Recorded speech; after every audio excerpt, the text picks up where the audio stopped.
আমি এখন চাণক্য শ্লোক থেকে 3টি শ্লোক আলোচনা করছি অতি সংক্ষেপে, তা যেগুলি সমাজ জীবনের পক্ষে খুবই প্রযোজ্য, যা আমাদের জানা উচিত এবং ফলো করা উচিত। সেই ধরনের 3টি শ্লোক আমি সংক্ষিপ্ত আলোচনা করছি। চাণক্য শ্লোক।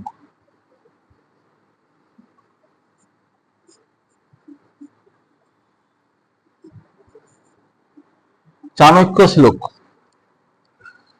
প্রথম শ্লোকটি হচ্ছে, পিতা স্বর্গ পিতা ধর্ম পিতা হি পরমং তপ পিতরি প্রীতিমাপন্নে প্রিয়ন্তে সর্বদেবতা।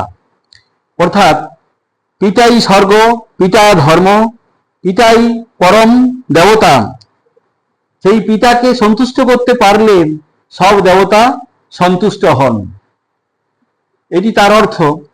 এখন আমরা এই যে পিতা স্বর্গ, যে পিতা ধর্ম, যিনি আমাদের পরম তপস্যা, এবং তাকে সন্তুষ্ট করতে পারলে যে সব দেবতাকেই সন্তুষ্ট করা যায়, এটা আমরা সমাজ সংসার মানুষ ভুলে যাই। ভুলে গিয়ে আমরা অমানবিক আচরণ করি। এমনও মানুষ আছে আমাদের এই সংসারে, আমি তাদের উদ্দেশ্যেই বলছি।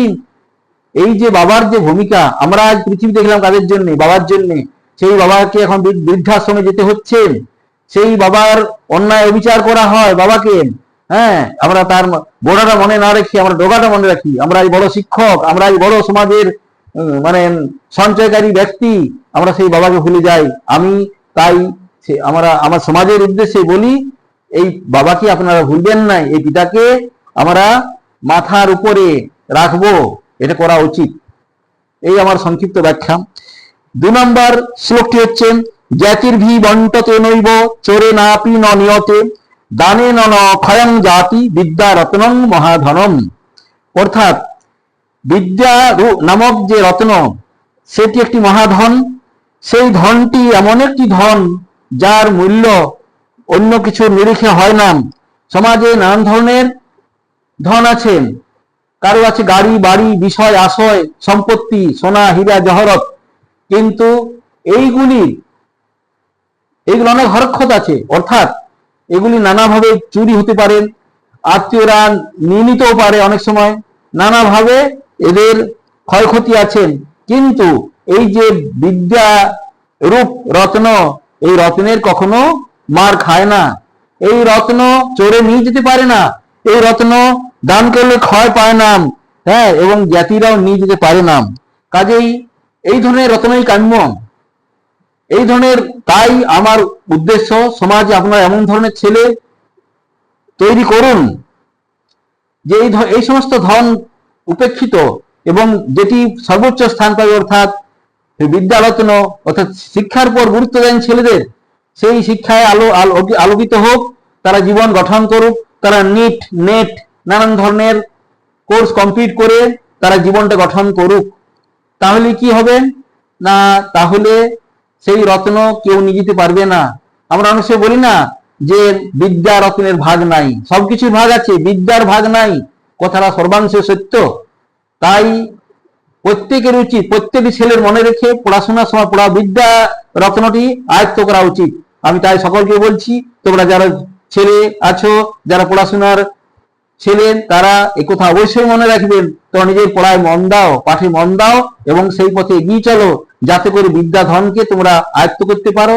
যার ভাগ ভাইকেও লাগবে না, কেউ নিতে পারবে না, চোরেও পারবে না, কেউ পারবে না, এ ধন তোমারই থাকবেন, এবং সেই আলোকে আলোকিত হয়ে তুমি জীবনে সুখ অর্জন করবে। এটি আমার সংক্ষিপ্ত ব্যাখ্যা। 3 নম্বর শ্লোক হচ্ছেন, বরমেকো গুণীপুত্র নির্গুণৈশ্চ শতৈরপি একশ্চন্দ্র তমহন্তি নচ তারা সহস্রশ। অর্থাৎ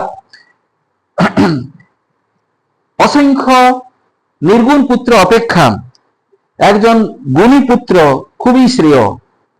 যেমন আকাশে থাকে অসংখ্য তারা, সেই কিন্তু একটি মাত্র চন্দ্রের দ্বারা সেই আকাশে সেই পৃথিবীর অন্ধকার দূরীভূত হয়। তাহলে আমরা কি দেখছি না, আমাদের সমাজ সংসারে অনেকেরই নির্গুণ পুত্র থাকে, কিন্তু যদি একটি পুত্র উপযুক্তভাবে তৈরি করা যায় তাহলে কিন্তু 100 বা অধিক সংখ্যক নির্গুণ পুত্রকেও ছাপিয়ে যায়। এবং আকাশে অসংখ্য তারা জ্বলে, কিন্তু তাতে অন্ধকার দূর হয় না। অন্ধকার কখন দূর হয়? যখন আকাশে একটি চন্দ্র বিরাজ করে, চন্দ্রের আলোকে পৃথিবী আলোকিত হয়। তাহলে আমরা কি দেখছি? যে একজন গুণীপুত্রের সাথে একটি চাঁদের তুলনা করা হয়েছে, অসংখ্য তারার সাথে ওই নির্গুণ পুত্রের তুলনা করা হয়েছে এখানে। এগুলো আমাদের মনে রাখতে হবে। এইখানেই আমি আমার আলোচনা স্তব্ধ রইলাম।